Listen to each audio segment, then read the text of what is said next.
বাক্সাৰ বাৰাপেটাৰ নেপালী বস্তিৰ 90 বছৰ গৰকা শ্ৰী শ্ৰী সিদ্ধে বাবা মন্দিৰত চোৰৰ সন্ত্ৰাস দানপাত্ৰ ভাঙি বুজন পৰিমাণৰ ধন লুটি নিলে চোৰে পুৱা পূজাৰী উপস্থিত হোৱাৰ পিছতহে পোহৰলৈ আহে চুৰি কাণ্ডৰ কথা ইতিমধ্যে আৰক্ষীক এজাহাৰ দাখিল কৰিছে মন্দিৰ পৰিচালনা সমিতিয়ে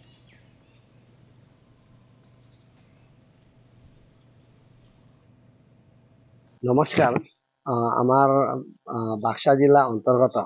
আণ্ডাৰ চালবাৰী সাব ডিভিজন লাবদাংগুৰি আউটপোষ্টৰ অধীনত বাৰাপেটা নেপালী বস্তিত শ্ৰী শ্ৰী সিদ্ধা বাবা সেৱাশ্ৰম 1935 ইষ্টাব্লিছ আজি 90 বছৰ পুৰণা অনুষ্ঠানত যোৱা ৰাতি টকা পইচা দান পাত্ৰ চুৰি হৈ যায়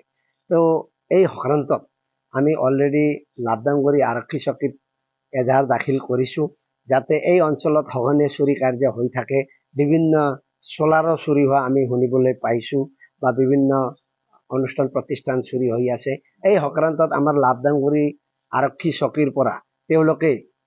যাতে এই চোৰৰ যিটো পাৰ্টি এইটো পাৰ্টি বিশেষ তদন্ত কৰি যাতে এই চোৰক মানে কৰায়ত্ব কৰিব পাৰে বা দিগদৰ্শন তেওঁলোকে দেখুৱাব পাৰে এইটো আমি আজি